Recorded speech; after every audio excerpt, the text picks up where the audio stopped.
Hi everyone, my name is Dahlia. This is Novel Idea. I'm going to film my August wrap up today.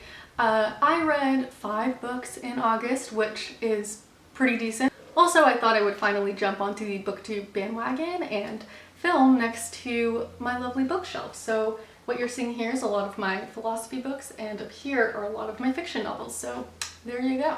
The first book I read in August was The Secret History by Donna Tartt. I figured it was time finally for me to read some Donna Tartt, and I did in August. And I am very happy that I did so. The Secret History follows the narrator Richard Papin. He is kind of this lonely kind of outsider, young adult that grows up in sort of like nowhere, California. I think the town is called Plano. And his parents don't really care for him all that much. And so he moves over to Vermont to study at a fictional college called Hampton College. And whilst there, he meets a very elite, cliquey, kind of elusive group of students that are all studying classical Greek under this one professor named Julian Morrow. Richard becomes fairly obsessed with this group of students and decides that he also wants to study Greek with them. Right from the beginning, we know that the novel has a mystery element to it. We know that something happens, that a murder takes place. And I was reading an article, I believe it was from The Guardian, where they were talking about a Coleridge quote that said something like, "Apprehension often predominates over surprise." We know something is going to happen in the novel. That's not what we're waiting for. It's more that we're waiting to know why it happens, when it happens, how it happens, and all those other details surrounding this crime that we know is going to take place. That's really the tool that Donna Tartt uses to kind of propel the book further and also really immerse the reader into the story. The atmosphere is incredibly well developed. You know, it has this sort of very campusy vibe. It feels very autumnal with, like, you can kind of picture the various colored leaves falling around, you know, scarves, sweaters, that type of thing. Also the ivy brick, just all of that sort of university setting nostalgia is very present in the book. There's really great character development. The writing is really great. The, again, sense of location, and then just the way that the plot moves forward. It definitely is a really, really great novel in terms of its qualities as a book. With that being said, just because a book has all of those elements that makes it a really strong book, that doesn't necessarily align all the time with enjoying a book. And for me, that's sort of where my feelings kind of diverge with The Secret History. I did really, really like it, but it's not going to be one of my like all-time favorite books. I can't really pinpoint why. I just know that even while I was reading it, I was attached to the book and I was interested in what was going to happen with the characters, but I didn't have that kind of emotional investment or tie to the novel that I do with some of the books that, you know, really rank as my top tier books. So I really liked it. I thought it was great. Very happy to have read it, but is it a favorite? No. Am I gonna read more Donna Tartt in the future? Yeah, probably. Am I running out tomorrow to grab the goldfinch? Definitely not. Definitely not doing that. Way too long. I'll wait. But yes, The Secret History. Glad to have read it. The second book I read in August was Tommy Orange's There.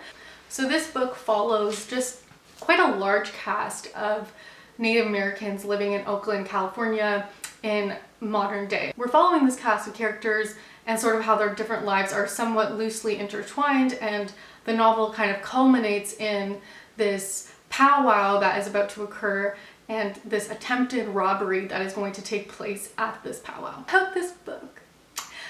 This is one of the books this month that I found very forgettable, and I hate saying that because I do really love reading novels from Indigenous writers. I think it's a debut novel, and to me it really, really read like one.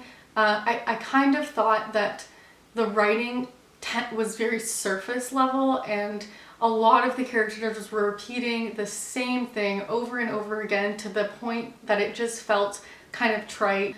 you know, the chapters were very short, so it's not like there was room for character development. Sometimes the narratives got a little bit confusing, like which person was talking, and I just kind of felt that the book was lacking for me.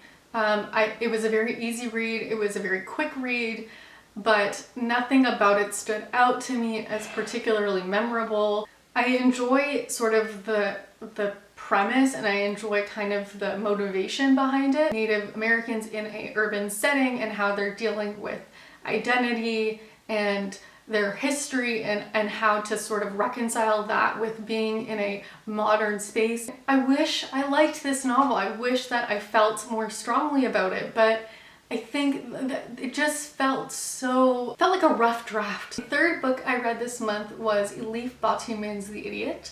The Idiot follows Celine, who is recently just begun studying at Harvard University.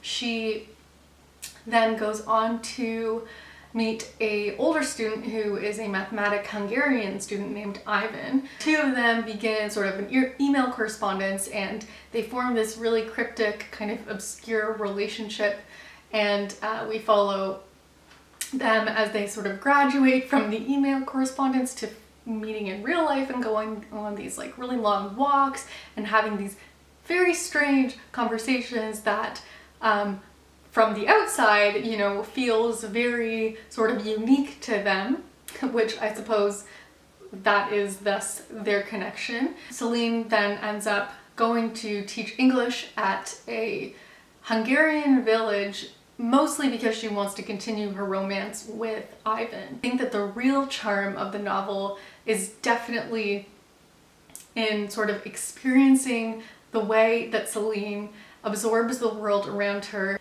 Elif Batuman is so funny. The way that she kind of points out the obscurity in very like mundane, normal things, I was just like, I was there for it. I was totally feeling that. I loved it. She seems to be functioning at a level that's like very distant and removed from the rest of the world. Like she's always kind of internally questioning these conventions and things that people do, but you're also like there with her, like you totally get it. And then the other thing is that it's not just sort of this light, you know, fluffy novel. I mean, it's actually very well written, and Elif, I think that's how you say it, Elif Batuman did a really great job of kind of articulating Celine's crush was incredibly consuming. She's at a young age where she's still sort of figuring out her way and what she wants to do and navigating this world that's like confusing for her. In her internal life, we realize how overbearing and consuming these feelings that she has are. You know, she says about she talks about the fact that she wants to filter every single syllable through his mind. You know, she's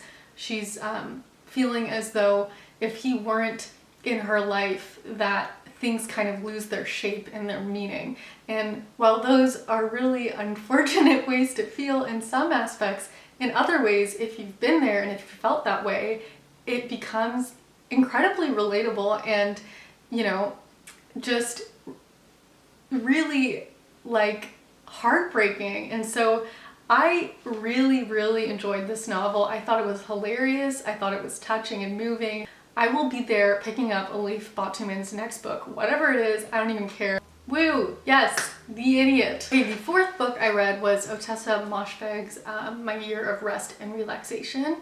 This novel follows the nameless narrator who has decided to take a year of rest and relaxation by medicating herself into unconsciousness for an entire year. But she genuinely believes that if she is sedated to the point of being asleep for an entire year, that she will wake up new and, you know, bright-eyed and rosy-cheeked, and that her problems will magically dissolve from having been asleep for a year. Ottessa Moshfegh is clearly trying to develop this very sort of vile, not unlikable person, but I think what prevents the reader from actually really disliking the narrator is the fact that we're so attuned to the fact that this narrator really does not like herself, and I think that kind of creates a bit of a, instead of, you know, just disliking her, more of a sympathy for her. One person in her life,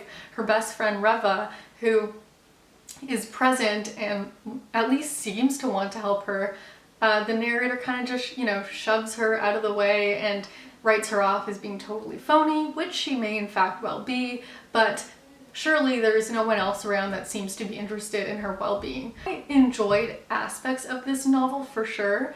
I thought the writing was fine, but I think the more impressive element is just kind of how Moshfegh kind of tapped into this sense of alienation that the character wanted to immerse herself in, and also just kind of the hilarity of the premise of wanting to do that to yourself, and the idea that sometimes like you kind of want to just have this really big long sleep. I think it's a little bit overhyped, but I'm curious enough to definitely want to read more of Moshfegh's works, so I have ordered Eileen and I will be reading that shortly. The book I read in August was Anna Burns's Milkman. I really enjoyed reading this. I'd have to say that this was my favorite book of the month. And I'm gonna say right now that the review I'm going to offer for this novel is going to be for sure botched, just because there's so much going on that to give you like a tiny short summary I think really does a disservice to the novel, but I'm gonna go for it because I don't want to say nothing. So Milkman takes place in Northern Ireland during the Troubles, which occurred, I believe, during the late 20th century.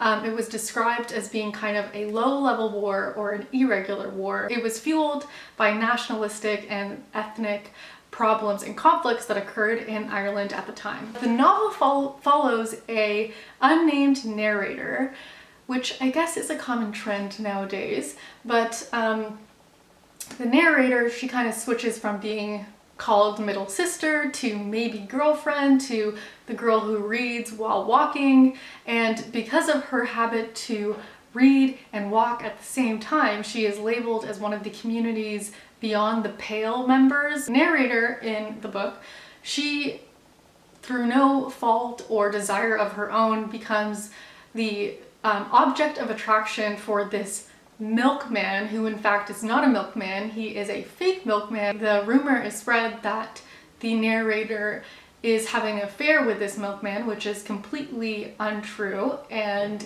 in my opinion, unfounded, other than his just stalking her. Rumor sort of takes a life of its own and is spread throughout the community like a virus that can't be stopped, and so the narrator sort of resigns herself to the situation and doesn't really attempt to refute the gossip, because the few times that she does attempt it, she's immediately kind of rejected and not believed. So she kind of accepts that this rumor is brewing and that there's nothing that she can do to stop it. Alongside this sort of personal conflict that the narrator has with the milkman and the rumors of her having an affair with this man who is twice her age, the book also explores this really political climate that's occurring in Ireland with the Troubles and the paramilitaries and what she refers to as being over the bridge.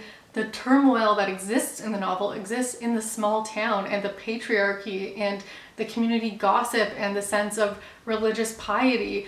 All of this comes to weigh very heavily on the narrator. She doesn't have words to articulate how she feels in respect to the milkman's advances towards her. You know, she doesn't have the vocabulary, and the concepts haven't been introduced to her what sexual harassment and violations are like, or what they should be called, or how they're termed.